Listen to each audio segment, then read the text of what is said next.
The sun was barely peeking over the horizon when Margaret Wilson stepped into her garden, just like she had done every morning for the past 60 years. Her weathered hands gripped her favorite blue watering can as she shuffled between the rows of roses she planted decades ago. Each flower held a memory, some from her late husband James, others from her children's graduations, and many from countless spring mornings just like this one. The neighborhood was still quiet, with only the occasional sound of early birds chirping and newspaper deliveries breaking the peace. Margaret hummed softly to herself, an old tune from her childhood that always seemed to make the flowers grow better. She adjusted her warm straw hat, a Christmas gift from her youngest granddaughter, and carefully bent down to pull a stubborn weed that had dared to sprout near her prized red roses. Her little house wasn't much to look at from the outside. The paint was peeling in some places, and the fence could use a fresh coat of white. But it was home. Every crack in the sidewalk, every creaky floorboard, and every rose in this garden told a story of her life in this Atlanta neighborhood.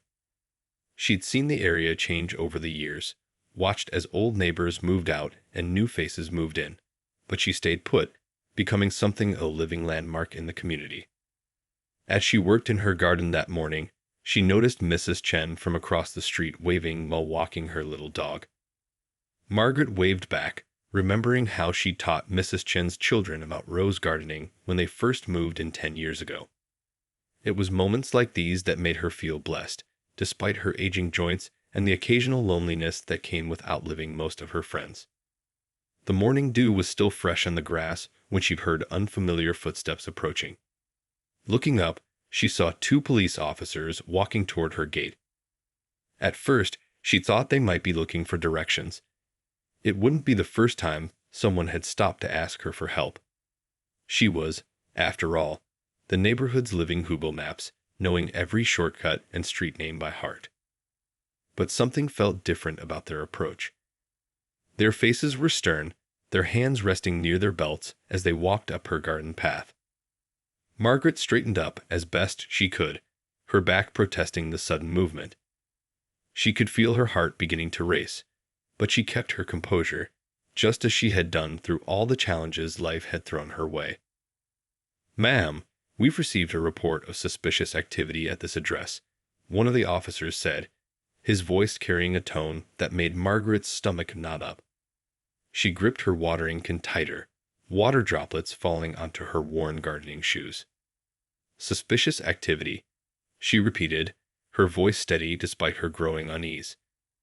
"I'm just tending to my roses, like I've done every morning for the past 60 years. She looked around at her beloved garden, at the house where she'd raised her children, where she'd grown old with her husband, where she'd built a life full of memories. The officers exchanged glances, and Margaret could feel the situation shifting. The morning sun now felt too bright, the bird songs too distant, and her garden, her sanctuary, suddenly felt like unfamiliar territory. She reached for her ID in her gardening apron pocket, her fingers trembling slightly as she pulled out her wallet. The neighborhood was waking up now, and a few early risers had stopped to watch the scene unfolding in Margaret's garden. Mrs. Chen had paused her dog walk, her phone already in her hand. Young Mr. Thompson from next door was standing on his porch, coffee cup frozen halfway to his mouth as he witnessed what was happening to the woman who had baked him a welcome to the neighborhood pie just last month. Little did anyone know that this quiet morning in Margaret's garden was about to spark a chain of events that would shake their community to its core, drawing the attention of not just their city, but the entire nation, and one very particular former heavyweight champion who was about to prove that sometimes heroes arrive in the most unexpected ways. Margaret's hands trembled as she held out her ID, the plastic card catching the morning sunlight. She'd shown this same ID to countless people over the years, at the bank, at doctor's appointments, even at the local garden center where she bought her rose fertilizer. But something was different this time. The officers looked at her ID with skepticism that made her heart sink. "This address doesn't match our records," the taller officer said, though Margaret knew that couldn't be right. She'd been getting mail at this very house since before this young officer was probably born. Her property taxes, her utilities, even her magazine subscriptions. Everything had come to this address for decades. There must be some mistake, Margaret said, her voice carrying the wisdom of her 98 years. I've lived here since 1962. My late husband and I bought this house when the neighborhood was just being built. She pointed to the rusty mailbox by the gate, where Wilson was still faintly visible in her husband's careful handwriting. More neighbors were gathering now. The Rodriguez family from 3 houses down had come outside, still in their morning robes. Their teenage son was recording everything on his phone, his hands shaking with anger and disbelief.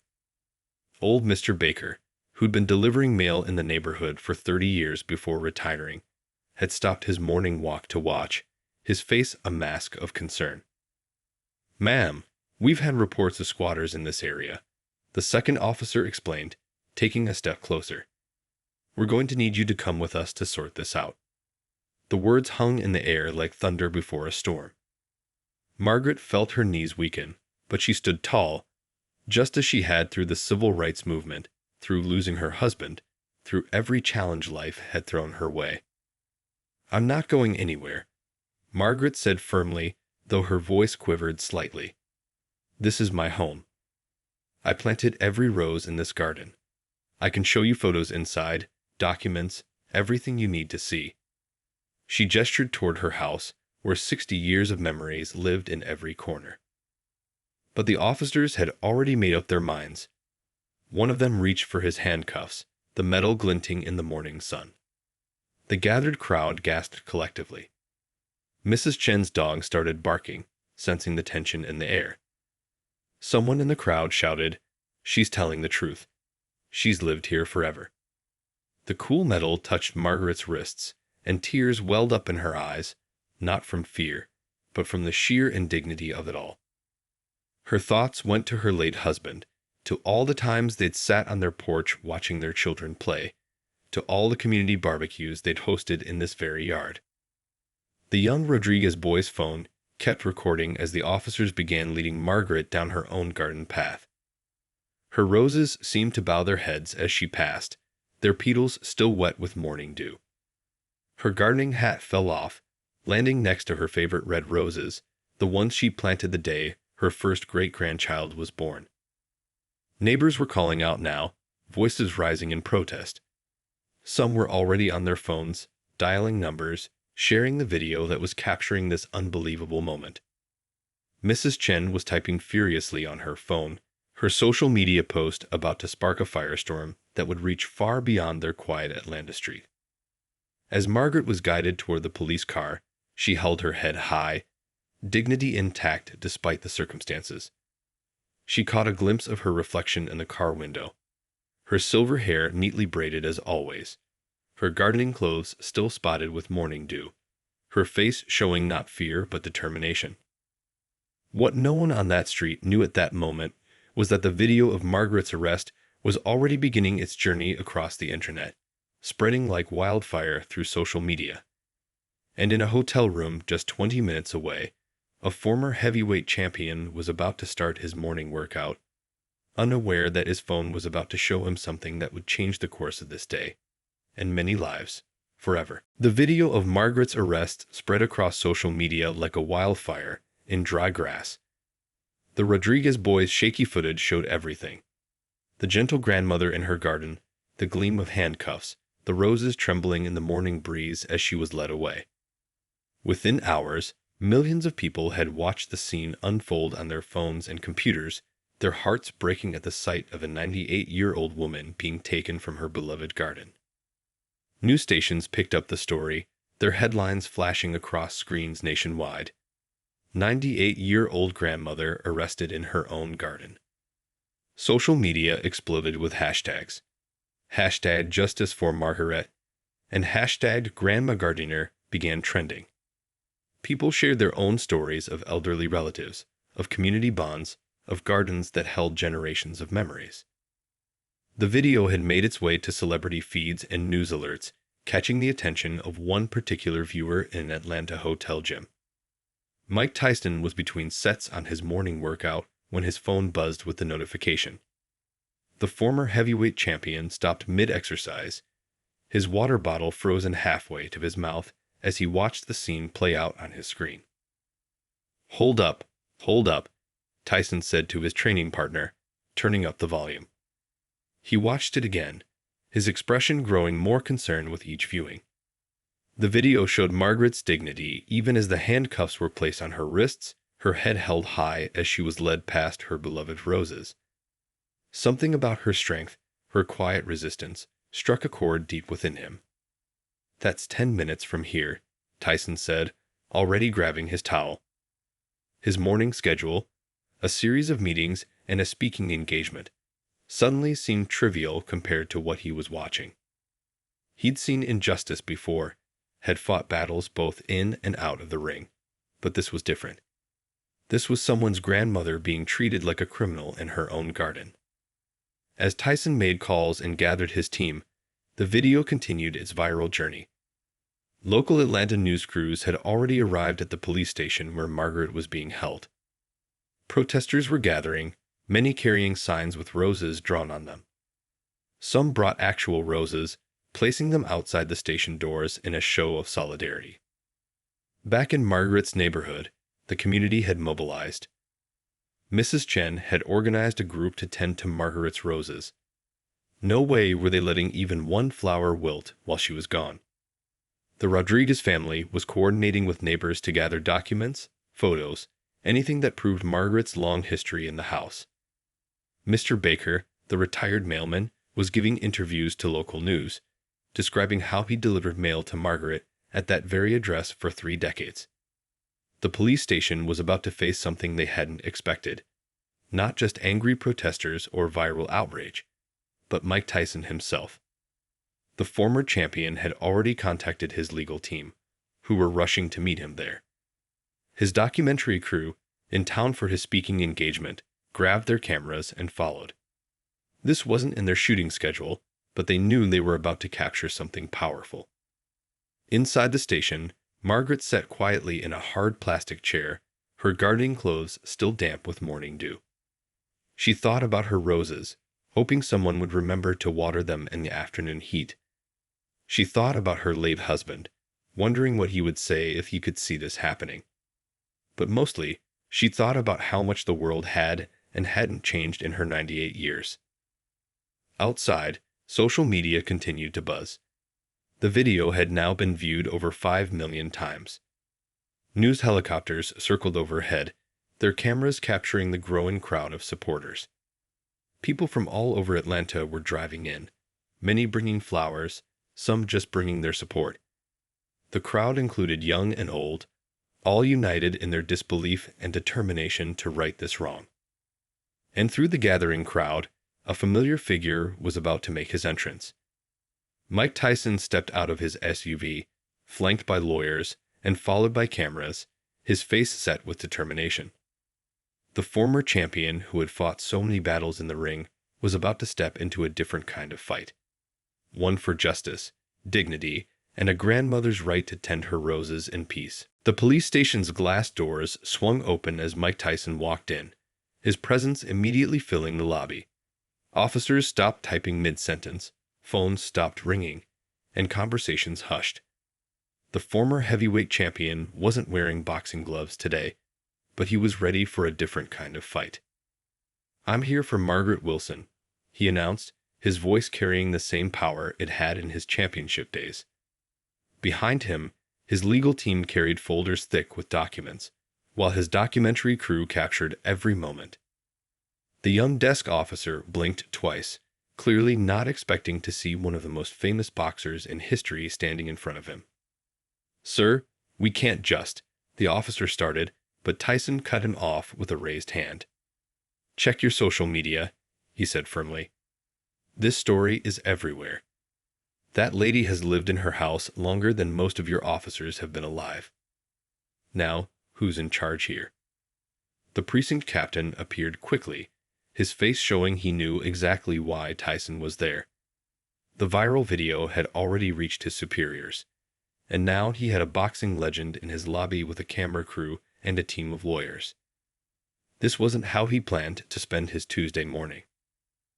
"Mr. Tyson," the captain said, extending his hand. "Let's talk in my office." But Tyson shook his head. "We can talk right here," he replied. "Everyone needs to hear this. That lady in there. She's somebody's grandmother. She's been taking care of those roses probably longer than you've been on the force." Outside, the crowd had grown even larger. Someone had brought speakers, playing gentle gospel music, the kind Margaret liked to hum while gardening. People were sharing stories about her. How she baked cookies for new neighbors, how she taught local kids about gardening, how she remembered everyone's birthdays with handwritten cards. Back inside, Tyson's lawyer spread documents across the front desk: property records, tax payments, utility bills, old photographs. One yellowed photo showed Margaret and her late husband standing proudly in front of their new home in 1962, their young children smiling beside them. Another showed her garden winning the Neighborhood Beautification Award in 1975. "Look at these dates," Tyson said, pointing to the documents. "This lady hasn't just been living there, she's been building community there. And your officers put handcuffs on her while she was watering her roses." His voice wasn't angry, but it carried the weight of every round he ever fought. The captain looked through the papers, his face growing more concerned with each document. The young officer who'd first dealt with Tyson was now on his phone, scrolling through hundreds of social media posts about Margaret. Every few seconds, another news outlet picked up the story. "Here's what's going to happen," Tyson continued, leaning forward slightly. "You're going to release Mrs. Wilson. You're going to apologize. And then we're going to make sure this never happens to another grandmother in her garden." He wasn't making threats. He was stating facts, just like he used to state that he'd win a match. The precinct captain nodded slowly, understanding that this situation had grown far beyond a simple misunderstanding. Through the windows, they could see news vans arriving, their satellite dishes reaching up into the blue Atlanta sky.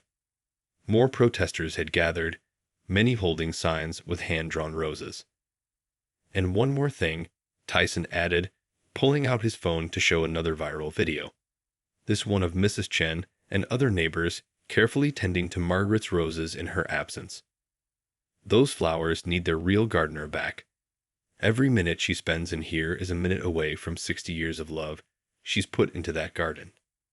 The captain picked up his phone, ready to make the call that would start fixing this situation. But everyone in that lobby knew that releasing Margaret was just the beginning.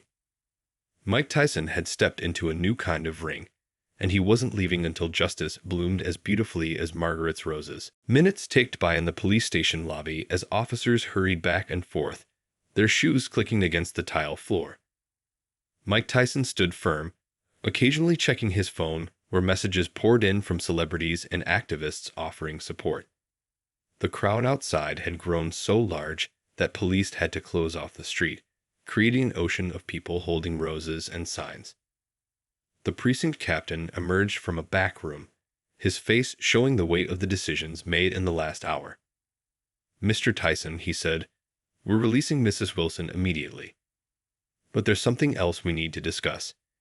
He gestured toward his office, and this time, Tyson nodded and followed. Inside the small office, Margaret sat in a comfortable chair, her hands now free from handcuffs, a cup of tea growing cold on the desk beside her.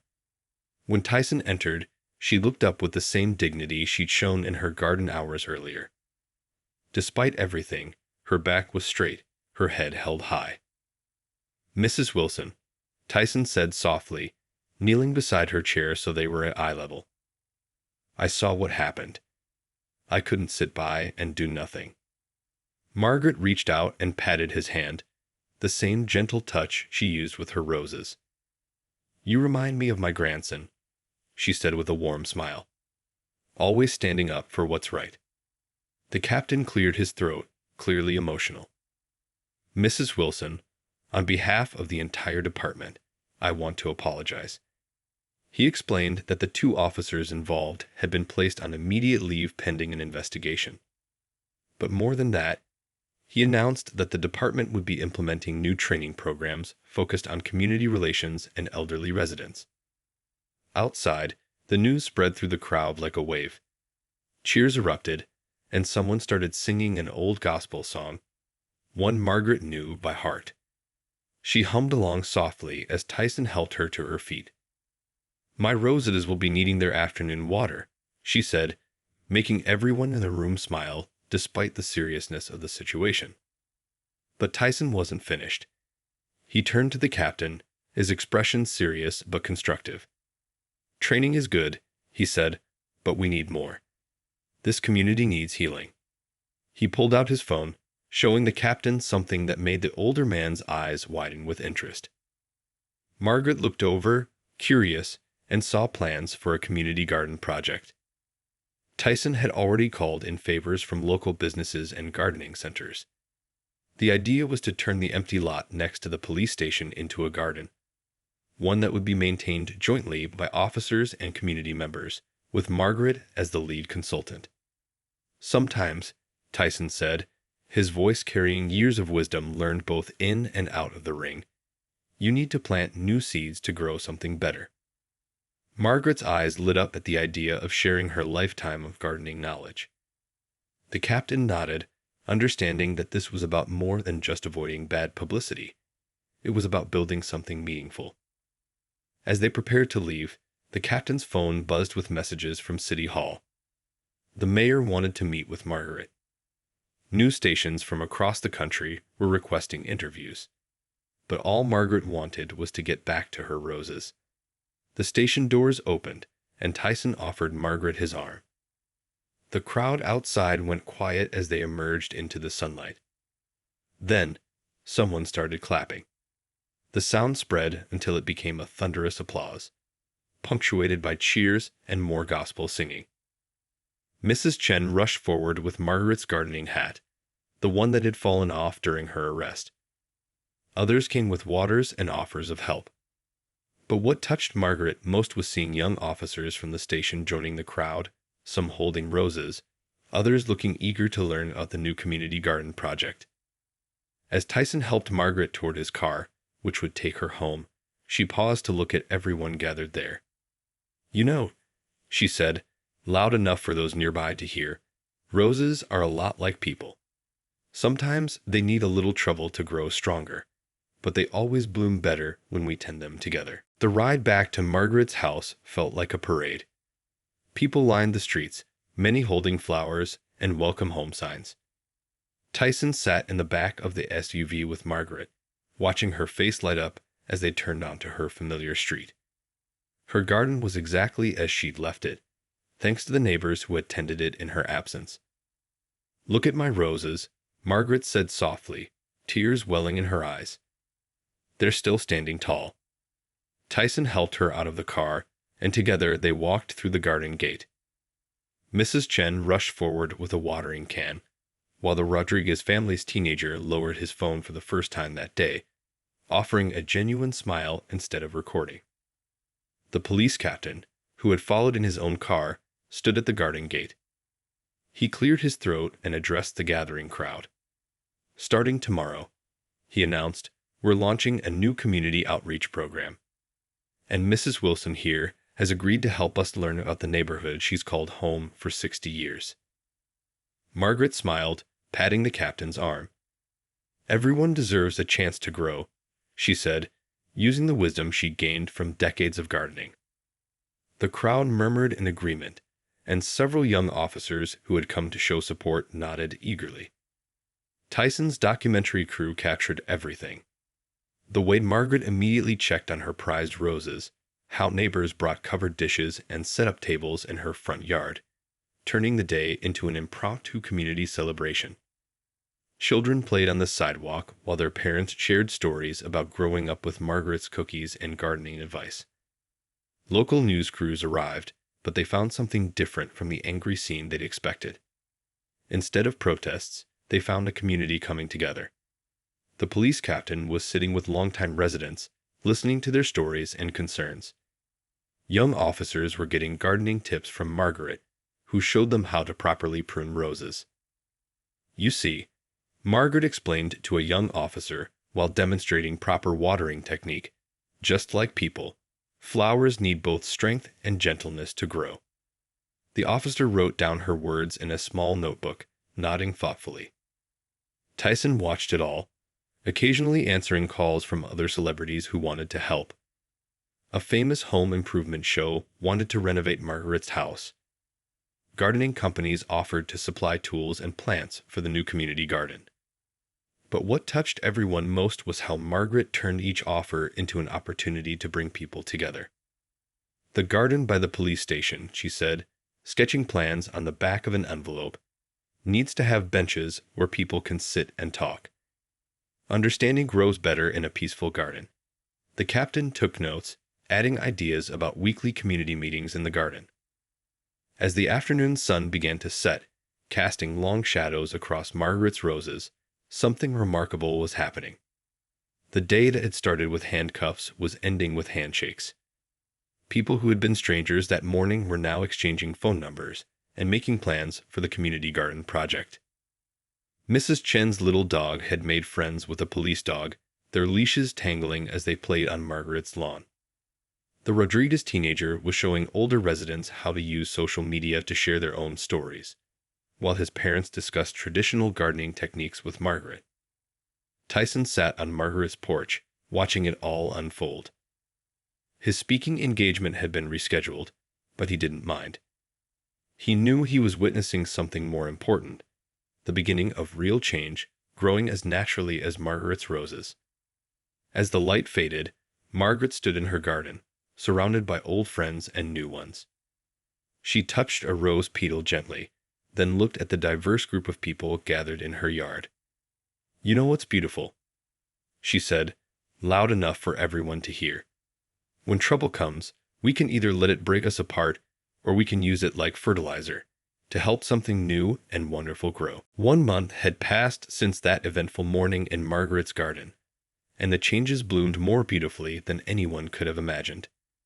The empty lot next to the police station had transformed into a thriving community garden, filled with roses of every color. On this sunny morning, Margaret stood among the new flower beds, teaching a group of police officers and neighborhood kids the art of rose care. "Gentle hands," she reminded them, demonstrating how to remove dead leaves without damaging the plant. "Every rose needs patience and care to reach its full potential." The officers took notes, their badges glinting in the morning sun. Some had traded their usual morning coffee breaks for gardening lessons with Margaret, finding peace in the simple act of tending to flowers. Mike Tyson had kept his promise to stay involved. He visited regularly, often bringing supplies and support for the garden project. Today, he was helping install new benches, his powerful hands now carefully placing decorative stones along the garden paths. Children watched in awe as the former champion worked alongside their parents, proving that strength could be used to build as well as fight. The police station had changed too. Photos of Margaret's roses hung in the lobby, and a suggestion box shaped like a watering can sat at the front desk. Officers started their shifts by walking through the garden, greeting community members who came to tend their plots. The morning briefings now included updates about neighborhood events and community needs. Mrs. Chen had started a weekly tea gathering in the garden, where residents and officers could talk informally. Her little dog had become the unofficial garden mascot, wearing a tiny vest with roses embroidered on it. The Rodriguez teenager, whose video had started it all, now ran social media accounts documenting the garden's growth and the community's transformation. "You know what's funny?" Margaret said to Tyson as they sat on one of the new benches, watching people work together in the garden. "Sometimes the thorns in life end up leading us to the most beautiful blooms." Tyson nodded, understanding that she wasn't just talking about roses. The 2 officers who had arrested Margaret had gone through extensive community training and had personally apologized. Now they were regular visitors to the garden, learning not just about flowers, but about the importance of seeing people as individuals with stories and roots in the community. Local schools started bringing students to learn about gardening from Margaret. She taught them more than just how to grow roses. She taught them about persistence, community, and how to turn difficult situations into opportunities for growth. The children called her Grandma Rose, a nickname that stuck and spread throughout the neighborhood. The garden had become a model for other communities. News crews still came, but now they were reporting on how a moment of injustice had transformed into a movement of unity. Other cities sent representatives to learn how they could create similar programs, and Margaret's simple wisdom about roses and people touched hearts across the country.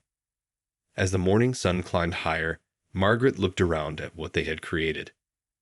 The garden was full of life. Retired folks sharing stories with young parents, officers playing catch with kids during their breaks, teenagers helping elderly neighbors with heavy watering cans. Every rose bush had a story. Every pathway held new friendships. Tyson stood up, offering Margaret his arm for their daily walk through the garden. "You started something beautiful here," he said, looking at the thriving community around them. Margaret smiled, touching a newly bloomed rose. "We all did," she corrected him. "Sometimes it takes a storm to show us how strong our roots really are." As they walked, Margaret stopped to talk with everyone. The young officer learning to prune roses, the children planting their first seeds, the elderly neighbors sharing gardening tips. Each conversation, each shared smile, was another thread in the fabric of their renewed community. The garden had become more than just a place to grow flowers. It was a place where understanding grew, where barriers came down, and where a grandmother's wisdom about roses helped heal old wounds and nurture new beginnings. As Margaret liked to say, in a garden, everyone's hands can get dirty, but everyone's heart can grow clean.